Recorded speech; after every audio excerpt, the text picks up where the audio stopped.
नमस्कार, कैसे हो सर? रिकॉर्ड कैसे डाल रहे हो? रिकॉर्ड इसलिए डाल रहे हैं, लाइव में थोड़ी ज्यादा चर्चा, बातें ज्यादा होती है। इतना आपके पास टाइम कहाँ है? कोरोना के टाइम आप कितने बिजी रहते हो। फेसबुक आपको चलाना पड़ता है, व्हाट्सअप चलाना पड़ता है, इधर उधर की न्यूज़ें लेनी पड़ती है, अपना स्वास्थ्य का भी ध्यान रखना है। ज्यादा से ज्यादा स्वास्थ्य का ध्यान रखेंगे, गर्म पानी पिएंगे, शाम को कुल्ला करेंगे, टैबलेट वगैरह हमेशा अपने पास रखेंगे। तो अपने को 3 हो चुके हैं, मूल अधिकार हो चुके हैं। मूल अधिकार के बाद आज हम नीति टेस्ट जो है वो लाइव ले लूंगा और ये टॉपिक जो है अपलोड करता जाऊंगा, क्यों जैसे टाइम मिलता है। आजकल आपको भी पता है समस्याएं ज्यादा हो रही है। चलो देखिए हमारा क्या चल रहा था। देखो मूल अधिकार, पहले तो इस चीज को समझो कि व्हाट इज दिस। अगर ये समझ गए तो फिर बात पूरी समझ में आ जाएगी। समझो, देखो मूल अधिकार, फिर बात आती है मूल कर्तव्य, ठीक है, और इसके बाद आपका आता है नीति निदेशक तत्व। नीति निदेशक तत्व, मूल अधिकार, अधिकार हमें मिले, कहते हैं नहीं ये हमारा अधिकार, हम ऐसे करेंगे वैसे करेंगे, ये हमारा अधिकार है। तो अधिकार तो वो हो गया, कोई समस्या नहीं है। यानी आपको संविधान ने कुछ अधिकार दिए हैं और उन अधिकारों की पालना करवाई जाएगी। अगर वो अधिकार आपको नहीं मिलेंगे तो उसके लिए कोर्ट है, वो अधिकार आपको देगा। ठीक है गुरुजी, बात सही है। इम आपनों की कोई अपन दियो है, कोई पुण्य दियो है, आपनो संविधान दियो अपन। मूल कर्तव्य का मतलब ये है कि सिर्फ संविधान ही सब कुछ थोड़ी करे यार, तुम भी तो कुछ करो, तुम्हारे अपने भी तो कुछ कर्तव्य है। बिल्कुल है। यानी अधिकार तो जो है वो हमें संविधान देता है कि ये अधिकार है, तुम ये कार्य करो। मूल कर्तव्य वो है जो हमें पालना करनी है। अधिकार हमें दिए हैं, कर्तव्य हमें अपने हिसाब। लेकिन नीति निदेशक एक तरीके का कर्तव्य ही है, लेकिन हमारा नहीं है। किसका है? राज्य का है। राज्य शब्द के अंदर वही आएंगे जो मूल अधिकार में राज्य के अंदर आए थे, वही यहां राज्य के अंदर आए। जैसे केंद्र सरकार है, संसद है, राज्य सरकार है, वो सारे राज्य के अंदर आएंगे। सर समझा कौन? और बताओ। मूल कर्तव्य व्यक्ति के हमारे, जबकि नीति निदेशक तत्व एक तरीके के मूल कर्तव्य किसके लिए? राज्य के। आप अच्छे इंसान कब बनोगे? आपको अधिकार मिल जाएंगे इससे बनोगे? नहीं, अधिकार तो हमें दे रखे, ठीक है। आप अच्छे इंसान तब बनोगे जब आप कुछ अच्छा कार्य करोगे, आपके कुछ कर्तव्य हैं उनका पालन करोगे, आप अच्छे बनोगे। वो तो आपके लिए लागू है। कई फलानियों आदमी बहुत अच्छा है, इनको मतलब जो कर्तव्य है वो उनका पालन कर रहा है, अपने धर्म पे चल रहा है, कर्तव्यों का पालन कर रहा है। लेकिन एक राज्य अच्छा कब होगा? एक राज्य अच्छा तब होगा जब वो इन कर्तव्यों का पालन करेगा। बस उन कर्तव्यों का नाम नीति निदेशक तत्व निकाल दी, बस इतना ही अंतर है। एक राज्य तभी अच्छा राज्य कहलाएगा जब वो अपनी जनता को ये तत्व देगा। लागू करवाना जरूरी नहीं है, आप कर्तव्य का पालन न करो। जैसे एक कर्तव्य हो गया कि हम जो है हमारे जितने भी महापुरुष उन सबका आदर करेंगे, नहीं करो तो नहीं करो भाई, ये थोड़ी है कि आपसे लागू करवाए जाए, नहीं ये आपका कर्तव्य। तो ये जो नीति निदेशक है, अधिकार अगर आपको नहीं मिले आप कोर्ट में जा सकते हो, लेकिन राज्य का जैसे कोई नीति निदेशक तत्व है, जैसे सबको नौकरी देना, रोजगार देना, अगर सरकार नहीं दे पाए तो इसके लिए तुम कोर्ट नहीं जा सकते। वही बात है, ये भी राज्य के ऊपर डिपेंड करता है कि वो अपनी सिचुएशन, अपनी स्थिति के आधार पे। एक राज्य अच्छा तभी बनेगा जब वो नीति निदेशक तत्वों का पालन करेगा। एक व्यक्ति अच्छा तब बनेगा जब मूल कर्तव्यों का, जबकि अधिकार तो हमें मिले हुए हैं। अब चलते हैं, अगर ये बात समझ में आ गई तो बहुत कुछ आपके समझ में आ जाएगा। चलो आगे चलो, देखिए पूरा ही मिट गया। अंडू कैसे होगा? ये होगा, पूरा नहीं मिटाना है तो थोड़ा सो टावर कम चलाना आवा। यहाँ बुरा ना मानिए गुरु जी की है, टेम खराब थे यहाँ कर देगा बात तो बठी घूम फिर के आगे नाम लाइव ले लियो यार, लाइव भी ले लेंगे आप आएंगे, प्रश्न उत्तरी लाइव करांगा। देखो नीति निदेशक तत्व की आप परिभाषा समझ चुके हो, यानी राज्य के कुछ कर्तव्य है जिनका अगर राज्य ने पालन कर लिया तो वो एक अच्छा राज्य कहलाएगा, वही नीति निदेशक तत्व है। ये दिमाग में कहां से उपज आई? देखिए ये है हमारे भाग 4 में, सारे भागों को बाद में रटाऊंगा, लेकिन मूल अधिकार 3 है। अधिकार के बाद राज्य के कर्तव्य, फिर व्यक्ति के कर्तव्य, यानी अधिकार 4 कितने अनुच्छेद? अनुच्छेद 36 से 51। देखो ये चीजें रटने वाली कहां से लिए? विश्व में एकमात्र देश है आयरलैंड। विश्व में एकमात्र नहीं सर, 2 हो गए, भारत और हो गया। विश्व का एकमात्र ही देश आयरलैंड जहां नीति निदेशक तत्व है, बाकी विश्व में नीति निदेशक तत्वों का कहीं जिक्र नहीं है। मतलब हमारे संविधान निर्माताओं ने सबका संविधान पढ़ लिया, आयरलैंड तक का पढ़ लिया, बोले रहा तो नई चीज है आपने ले लो, विश्व के कहीं नहीं है। और नीति निदेशक तत्व ओनली फॉर आयरलैंड है। यानी विश्व के सिर्फ 2 ही देशों के संविधान में नीति निर्देशक तत्व है। हमने आयरलैंड से उठाया तो एक आयरलैंड हो गया, एक भारत हो गया। नीति निर्देशक तत्व है भाग 4 अनुच्छेद 36 51 36 51 36 51 रटने वाली चीजें हैं, ये मेन चीजें हैं। ये बाद की बातें तो बाद में करेंगे। कहां से लिए गए नीति निर्देशक तत्व है? आयरलैंड से लिए गए, लेकिन कहीं ना कहीं इनका जिक्र 1935 के अधिनियम में ही था, जिसे अनुदेश प्रपत्र कहा गया था। 1935 के अनुदेश प्रपत्र के अंदर था, जिसे नीति निर्देशक के रूप में स्थान मिला है। बात एक समझ में आई कि आयरलैंड और इसके अलावा कहीं पर भी नीति निर्देशक तत्वों का जिक्र नहीं है। किस लिए है? एक अच्छा राज्य बने, कल्याणकारी राज्य, यानी किसके लिए हो गई ये कल्याणकारी राज्य के लिए है, कल्याणकारी राज्य के लिए। अब एक चीज पहले बताई, आप कर्तव्य का पालन न करो तो न करो, राज्य भी अपने कर्तव्यों का पालन न करे तो न करे, इसके लिए कोर्ट नहीं जा सकते। हाँ, अधिकारों के लिए तुम जा सकते हो। तो इसकी देखो कुछ विशेषता, देखो इसकी 2-3 चीजें, जल्दी शुरू करें इसको। देखो, नंबर 1, राज्य द्वारा, यानी ये वैधानिक शक्ति नहीं है। ये बात तो आपके समझ में आ गई, जब नीति निर्देशक की परिभाषा समझ में आएगी तो आ जाएगी। बस ये राज्य का एक कर्तव्य है, तत्वों को लागू करना, प्रयोग करना राज्य का एक कर्तव्य, जैसे व्यक्ति के कर्तव्य है, व्यक्ति न माने तो न माने, वही बात यहां पर है। अच्छा व्यक्ति बनना है तो कर्तव्यों का पालन करो, अच्छा राज्य बनना है तो नीति निर्देशक तत्वों का पालन करो। और ये क्या है? वाद योग्य नहीं है, सिर्फ मार्गदर्शक के रूप में है, वाद योग्य नहीं है। नीति निर्देशक तत्व भाग 4 अनुच्छेद 36 से 51 कहां से लिए गए? आयरलैंड से लिए गए। राज्य को लागू, यानी वादी, यानी आप इसके लिए कोर्ट नहीं जा सकते। अब देखो, इससे संबंधित कुछ परिभाषाएं हैं जो अगर आप डीपली एग्जामों की तैयारी करो तो वहां पर आपके काम आएंगे। 1-2 ऐसे लोग हैं जिन्होंने नीति निर्देशक तत्व के बारे में कुछ परिभाषाएं दी। देखिए कौन कौन किस किस ने दी। नंबर पहली, केटीसा, पूरी लिख लेता हूं, स्क्रीनशॉट ले लेना। केटीसा ये कहता है कि नीति निर्देशक जो है, नीति निर्देशक सिद्धांत एक ऐसा चेक है जो बैंक की सुविधा अनुसार अदा किया जाएगा। सर समझा? जैसे सबका स्वास्थ्य अच्छा होना चाहिए, सबको फ्री में दवाइयां वगैरह मिलनी चाहिए, अच्छा राज्य बनेगा इससे। लेकिन मान लो कि राज्य को खजाना ही खाली हुआ है, राज्य आ गए कौन नहीं व्यवस्था कर पाऊं यार, मैं कौन कर पाऊं, तो नहीं कर पाओ तो नहीं कर पाए, उसके पास पैसे नहीं है, तो बैंक की सुविधा पर रुपया है तो नीति निर्देशक का सारा लागू कर देगा राज्य, नहीं है तो नहीं है। ये बात कौन कहता है? ये बात कहता है केटीसा। आगे चलते हैं। नंबर 2, हमारे अंबेडकर जी ने क्या कहा? इन्होंने कहा कि भारतीय संविधान की एक न्यारी विशेषता है ये, यानी क्या है? अनोखी विशेषता। नीति निर्देशक के बारे में अंबेडकर जी ने कहा कि ये एक अनोखी, केटीसा ने क्या कहा? बैंक का रुपया है तो सुविधा देगो, राज्य तभी देगा। और अंबेडकर जी ने कहा कि यह एक न्यारी है। जी ऑस्टिन ने क्या कहा? नीति निर्देशक भारतीय संविधान की आत्मा है। अरे सर, आत्मा क्या क्या है? आई तो बात है, प्रस्तावना भी आत्मा है, ये भी आत्मा है, संवैधानिक उपचारों का अधिकार भी आत्मा है। तो देखिए, जी ऑस्टिन ने किसके लिए कहा? नीति निर्देशक के लिए क्या कहा कि ये आत्मा है। टी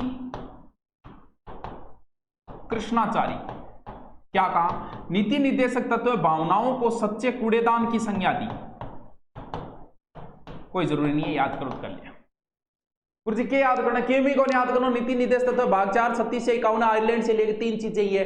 अब देखो, पीछे जो सेकंड ग्रेड एग्जाम हुई और भी कई एग्जाम में हुई, उनमें कई बार वो या तो ये पूछ लेता है निम्न से नीति निर्देशक तत्व, या फिर कुछ नीति निर्देशक तत्व बड़े इंपॉर्टेंट है जो चर्चा में रहते हैं। हम सबसे पहले वही देखेंगे जो कि इंपॉर्टेंट है, यानी 36 से 51 में सारे बताऊंगा, लेकिन पहले वो बताऊंगा जो इंपॉर्टेंट है।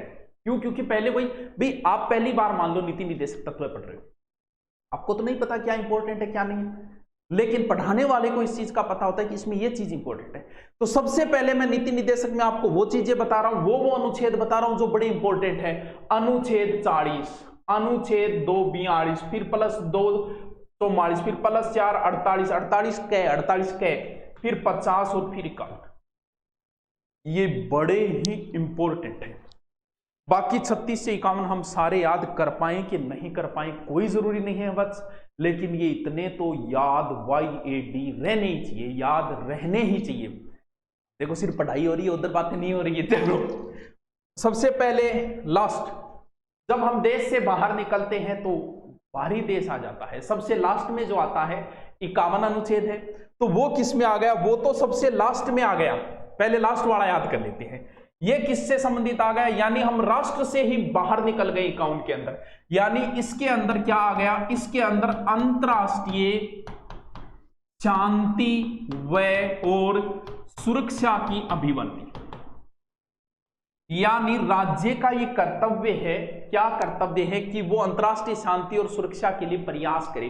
किस किस प्रकार के प्रयास करे? देखिए, प्रयास जो करेगा अंतरराष्ट्रीय शांति सुरक्षा में वृद्धि करेगा। आप होने का राजस्थान भी ईशा काम करने लग जाकर पाकिस्तान से लड़ाई चालू हो जाए, क्योंकि अपनी बॉर्डर ला गए, आप ईशा कारनामा चालू कर दिया पाकिस्तान ने भड़काना ना ना, वो अपने राज्य को कर्तव्य कौन नहीं है। अंतरराष्ट्रीय शांति में अपन भी सहयोग देना है। वो ना आप होने का दगड़ फेंकिया, कभी मतीरिया फेंकिया, क्योंकि आप मतीरिया का लड़ बना। नंबर 2, राष्ट्रों के बीच न्याय व सम्मानपूर्ण संबंध होने चाहिए, बिल्कुल होना चाहिए। अंतरराष्ट्रीय कानून में जो संधियां बनी है, हो सकती है वो संधि आपके पक्ष की न हो, लेकिन फिर भी उस अंतरराष्ट्रीय संधि का आपको क्या करना है? सम्मान करना है, वत्स आपको आदर करना है। और अगर कोई दो देश मध्यस्थता कर रहे हैं, जी मान लो पाकिस्तान अफगानिस्तान है, बांगे बीच में संधि हो रही है, भारत आपकी रड़क काटने बैठ जाएगा, पाकिस्तान सागा अपनी बने कोई नहीं, अफगानिस्तान सागा अपनी ठीक ठाक है दिया मान लो, तो आप कह दिया रड़क काटा। अंतरराष्ट्रीय संधि हो रही है तो बीच में समझौतो कराओ, शांति कराओ, ना कि भड़काना चालू कर दियो, समझिए। चौथा ये भी लिख सकते हैं कि अंतरराष्ट्रीय झगड़ों की मध्यस्थता सुलझाने को प्रोत्साहित करना। यानी मैं ये बता रहा हूं कि अनुच्छेद कितने हैं, ये इतने अनुच्छेद बड़े ही इंपॉर्टेंट है। कौन कौन से बताएं? अनुच्छेद सबसे लास्ट का 51 लास्ट का मतलब बाहर चले गए, बाहर का मतलब अंतरराष्ट्रीय संबंधों की ओर चले गए, ठीक है। अब हम चलते हैं ऊपर वाले अनुच्छेद, कौन कौन से इंपॉर्टेंट। 40 इज वेरी इंपॉर्टेंट, दोबारा भी आपको रटना पड़ेगा 40 को। 40 is a very important, 14 is a very important. क्यों? क्योंकि इसमें कहा गया है कि ग्राम पंचायतों का गठन करेगा राज्य।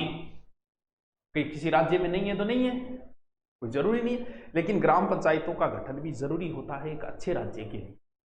छोटा मोटा फेसबुक का राज्य का नेता है, बन चुनाव लड़ने मौको मिल जाते। बताओ फेसबुक या नेता ने MLA MP टिकट तो कोई दे को नहीं, पर गोचो करिए सरपंच की तो ले ही ले, थोड़ा सोरो खड़े हो इसके, तो बाई बात है। तो पंचायतों का गठन अनुच्छेद 40, यानी याद रख लो कि थारे गांव को जो सरपंच है नहीं, लगभग महिलाओं का 50% एक माह, तो थारे गांव को सरपंच कितना साल को है? 40 साल को है, लगभग 40 ही लाते को एवरेज, 41 साल को यार। आदमी जो 35 हो तो 40 को बोले, 45 हो तो 40 को बोले।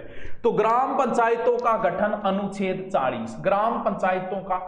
अब सरपंच बनता है टाबरिया हो गया 2, 42 के अंदर क्या है? प्रसूति सहायता, प्रसूति सहायता, ये कई बार पूछ लेते, प्रसूति सहायता का उपबंध है। यानी व्यक्ति से जो आप कार्य करवा रहे हो बेचारे के अनुकूल होना चाहिए वो कार्य।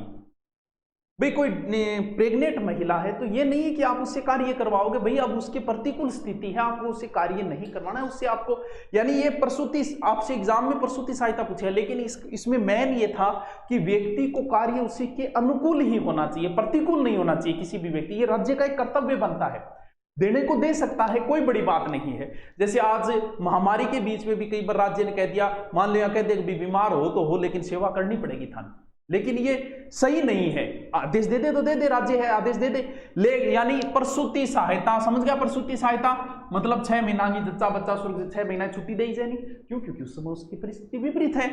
तो प्रसूति सहायता किसमें? 42 प्रसूति सहायता। ये 44 बड़ा इंपॉर्टेंट है भाई।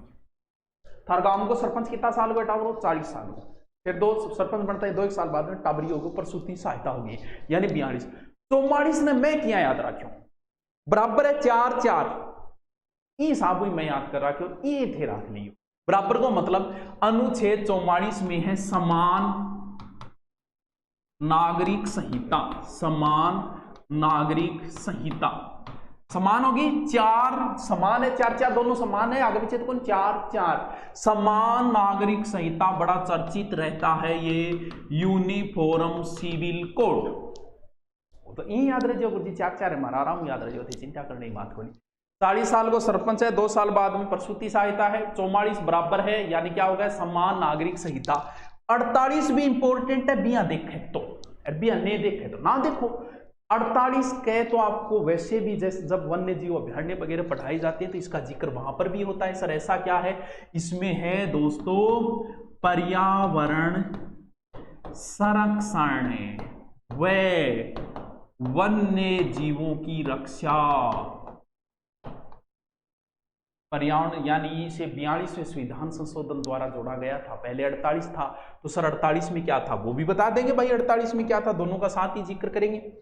48 में क्या था वो और देखो, क्योंकि 48 कहे तो आपको रटना पड़ेगा, इंपॉर्टेंट है। कृषि और पशुपालन संगठन, यानी कृषि में आधुनिक, जहां कई बार सरकार करे नहीं, जहां ट्रैक्टर पर विशेष छूट देगी क्या सरकार, कोई भी व्यक्ति ट्रैक्टर लेना चाहो तो, क्यों, क्योंकि कृषि में भी कुछ ऐसा करते जाओ भाई। कृषि और पशुपालन को बढ़ावा देने के लिए सरकार बहुत सारे प्रयास करती है, और इसी में आप किसी भी पशु को बंद भी नहीं कर सकते। बंद रोकना मतलब के वे बाकोंदे खेड़ी गए, बाबा जाने सबके मन की बात, नीचा ले जाए शुद्धिकरण कर दे, तो पशु का भी नहीं कर सकते आप। बेचारा बिन्ने भी तो वंश चलाना, बिन्ने भी तो आप टाबरान, वो भी तो आचा है कि मेरा टाबर नाम ले काल ले वंश मेरो क्या चालो, तो वो भी नहीं कर सकते, वो 48 के अंदर ही है। देखो सबसे पहले हम बात करेंगे कृषि पशुपालन, और उस कृषि पशुपालन में भी हम पर्यावरण की बात कर लेंगे, क्यों कृषि संबंधित या पर्यावरण। तो 48 के, तो 48 और 48 के दोनों ही इंपॉर्टेंट है। 48 कह रटोगे तो 48 भी रटा जाएगा। वही पर्यावरण संरक्षण राज्य के लिए बड़ा जरूरी है। आज जो भी नौबत आई है वो सारी इसी वजह से तो आ रही है। क्यों, क्योंकि पेड़ पौधे तो हमने काट दिए, कहीं ना कहीं प्रकृति को हमने दुख दिया था, जिसका परिणाम आज हम भुगत रहे हैं। प्रकृति पर कभी कोई विजय प्राप्त नहीं कर सकता। जब आप ज्योग्राफी पढ़ोगे ना, हाँ, तो उसमें सिद्धांत आते हैं। ऐसा एक सिद्धांत ये कहता है कि मनुष्य प्रकृति को विजय प्राप्त कर सकता है, और एक सिद्धांत ये कहता है कि मनुष्य कभी प्रकृति पर विजय प्राप्त नहीं कर सकता। देख लो विजय प्राप्त कर सकते हैं कि नहीं कर सकते, तो प्रकृति पे विजय प्राप्त करना बड़ा ही मुश्किल कार्य है। चलो, तो ये हो गया पर्यावरण की 48 के। दोबारा बताओ गुरुजी, एक बार एक रीडिंग और मार दो, दोबारा मार दे मुनिया के बात है। देख मुना, 40 साल गो सरपंच यानी ग्राम पंचायतों का गठन, सरपंच बनता ही टाबरी हो गयो, प्रसूति सहायता, 4-4 यानी समान नागरिक संहिता, 4-4 समान नागरिक संहिता। 48 और 48 के दोनों ही इंपॉर्टेंट है। 48 के अंतर तो है कृषि और पशुपालन, 48 के अंदर पर्यावरण, क्यों कृषि पर्यावरण जुड़े रहा है। अब 51 बताई दियो, क्योंकि लास्ट ही लास्ट है, तो लास्ट तो अंतरराष्ट्रीय संबंध है। लास्ट क्या है, लास्ट अंतरराष्ट्रीय संबंध है। तो 50 के अंदर क्या है, वैसे 50 और 49 दोनों इंपॉर्टेंट है, तो गुरुजी फिर दोनों ही बता देते हैं। देखो 50 और 49 दोनों अगर मैं बताऊं, 50 ये कहता है कि न्यायपालिका और कार्यपालिका अलग अलग होनी चाहिए, पृथक होनी चाहिए। ज्यादा सही काम तभी होगा न्यायपालिका को, यह भी बड़ी इंपॉर्टेंट है भाई। तो फिर सर 49 में क्या है, वो तो आपने बताया नहीं, 49 ही बता देगा। राष्ट्रीय स्मारक, राष्ट्रीय स्मारक स्थान वस्तुओं को संरक्षण देना। जैसे हमारे दुर्ग जो है वो राष्ट्रीय स्मारक है, कहीं पर कोई महान विभूति की मूर्ति लगी है वो राष्ट्रीय स्मारक है। ये नहीं कि आप जब आंदोलन कर रहे हो तो उनको तोड़ना शुरू कर दो, ना फिर थाने तोड़ देगा पुलिस आ रहा। तो अन्य भी संरक्षण देना है, यानी 49 में राष्ट्रीय स्मारक, 50 में न्यायपालिका कार्यपालिका प्रथम, न्यायपालिका कार्यपालिका प्रथम, न्यायपालिका कार्यपालिका से प्रथम, और 51 में अंतरराष्ट्रीय। गुरुजी और बताओ, एक करोड़ बता दी, ठीक है। बिना कमेंट पढ़ने में टेम खराब करा, बितो पाठ है पढ़ने में कराना। चल देखो टाबरियो, दोबारा बताऊं मैं खाने, और वो मिटाना रो सीखना पड़ेगा। क्या सोचता होगा मैं ना बोलडा बालडा बहुत नॉलेज हो, मैं तो 6-7 लाख सब्सक्राइबर तो मोबाइल में वीडियो गिर के क्रिएट है। हाँ, अभाव में जिंदगी ये कैसे जी जाती है, आर्य पुत्र ये कलाम जी से सीखी है। अभाव में कोई कार्य करने का एक अलग आनंद होता है। चलो देखिए, सबसे पहले 40 याद करो मेरे साथ, सरपंच बन गयो, पंचायतों का गठन, सरपंच साहब के 2 साल बाद टावर हो गए, प्रसूति सहायता 4 बराबर, बराबर को मतलब क्या होगा, समान सिविल संहिता, समान सिविल संहिता 48 के अंदर कृषि पशुपालन और 48 के यानी पर्यावरण बड़ा इंपॉर्टेंट है ये। और 49 भी है, याद करो तो थे कर्ष को, 49 में राष्ट्रीय स्मारक वगैरह, 50 में कार्यपालिका न्यायपालिका से पृथक, कार्यपालिका न्यायपालिका कार्य बड़ा इंपॉर्टेंट है 50 ही, कार्यपालिका को न्यायपालिका से पृथक, कार्यपालिका को न्यायपालिका से पृथक। और 51 के अंदर अंतरराष्ट्रीय संबंधां भी राज्य ने सहयोग देना है। अब इंपॉर्टेंट तो तुम बता दिया, 1 2 3 4 5 7 हो गया, ठीक है। अब देखो थोड़े बहुत शुरुआत से मैं दोबारा बताता हूं। देखिए सबसे पहले अनुच्छेद 36 से 51 है, 36 से 51 है। अब आपको सिर्फ समझना है, कई बार ऐसे पूछ लेता है निम्न ऐसे नीति निर्देशक तत्व नहीं है, जैसे निम्न ऐसे कर्तव्य नहीं है, 2-3 बार आ गया, तो आपको 11 कर्तव्यों का थोड़ा पता होना चाहिए। वैसे ही बाकी अनुच्छेद हो सकता है न पूछे, लेकिन इतना तो ध्यान रखना कि ये मूल नीति निर्देशक तत्व में 36 के अंदर बता दिया कि राज्य की परिभाषा है। अनुच्छेद 37 न्यायपालिका द्वारा लागू नहीं करवा सकते, ठीक है, कोई बात नहीं, कोई इंपॉर्टेंट नहीं है।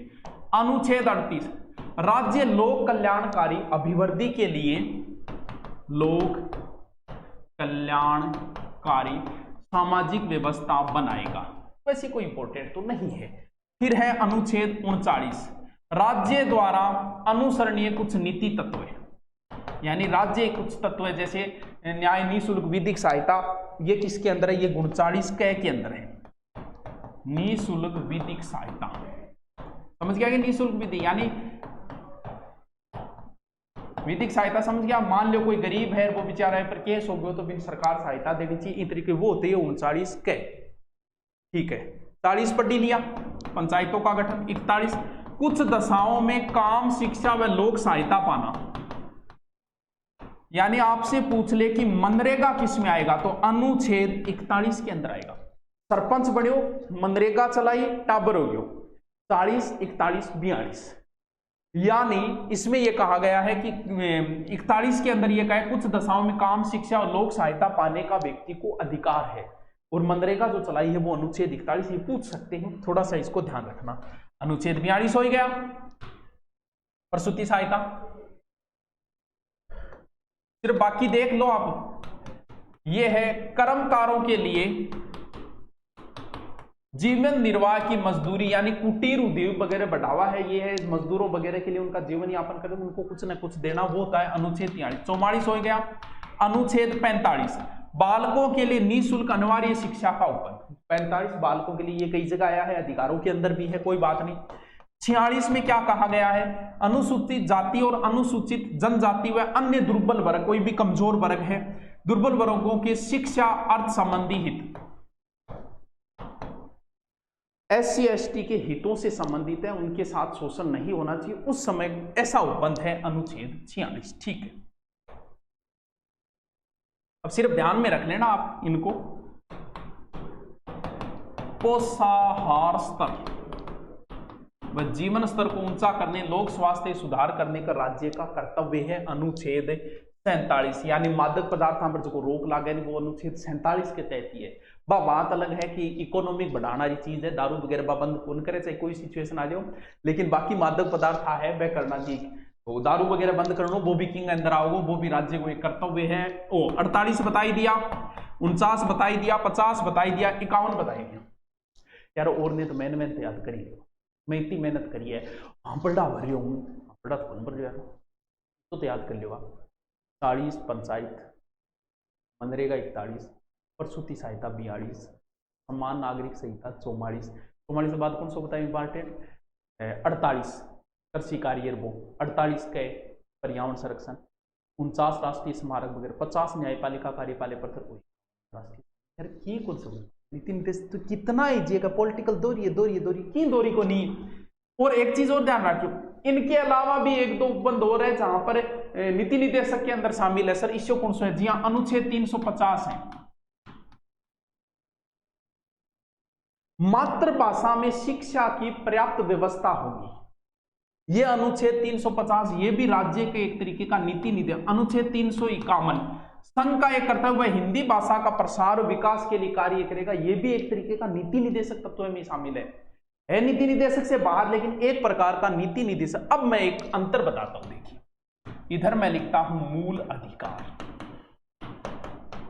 और इधर लिखता हूं मैं नीति निदेशक तत्व है, नीति निदेशक तत्व है। समझिए ये 3 में है भाग और ये 4 के अंदर है। देखिए ये मूल अधिकार जो है वो परिवर्तनीय है, जबकि न्यायालय द्वारा ये परिवर्तनीय नहीं है, यानी कोर्ट इनको लागू नहीं करवाएगा। सरकार अगर प्रसूति सहायता नहीं देती है तो नहीं देती, इसके लिए आप कोर्ट नहीं जा सकते। जबकि आपके साथ कोई छुआछूत करता है, अस्पृश्यता कांत है, छुआछूत करता है, कोर्ट जा सकते हो। यानी अधिकार जो है वो कोर्ट लागू करवाएगा, इन्हें लागू नहीं करवाएगा, ये राज्य पे डिपेंड है। यानी मेरा कोई कर्तव्य मैं पालन करूं न करूं, वो ये राज्य का भी एक तरीके का कर्तव्य है। नंबर 1 ये हो गया। नंबर 2, इसकी प्रकृति नकारात्मक है, जबकि इसकी प्रकृति क्या है, पॉजिटिव है, सकारात्मक है। ये अधिकार जो है वो व्यक्ति से संबंधित है, जबकि ये राज्य से संबंधित है। बता दिए राज्य का एक तरीके का कर्तव्य है। अगर आपके परिभाषा संबंध में आ गई, इसका उद्देश्य राजनीतिक लोकतंत्र की स्थापना करना, जबकि इसका है लोकतंत्र में कल्याणकारी राज्य की स्थापना करना, अच्छा राज्य बनेगा कल्याणकारी। ये निलंबित भी हो सकते हैं, किसको छोड़ के, 20 और 21 को छोड़ के। अब के निलंबित निलंबित नहीं किया जा सकता। अब बताओ आपके क्या समझ में नहीं, क्या नहीं आया? क्या नीति निदेशक नहीं आई? इतने इजी हैं यार। नीति निदेशक भाग 4 अनुच्छेद 36 से 51 आयरलैंड से लिए गए। फिर सबसे पहले 40 बता दिया पंचायत, 41 मनरेगा, 42 प्रसूति सहायता, 44 सम्मान नागरिक जीवन सहायता, 48 के अंदर कृषि, 48 का पर्यावरण, फिर 49 है राष्ट्रीय स्मारक वगैरह, 50 न्यायपालिका कर, 51। अब बताना कैसा लगा आपको। Okay, thank you.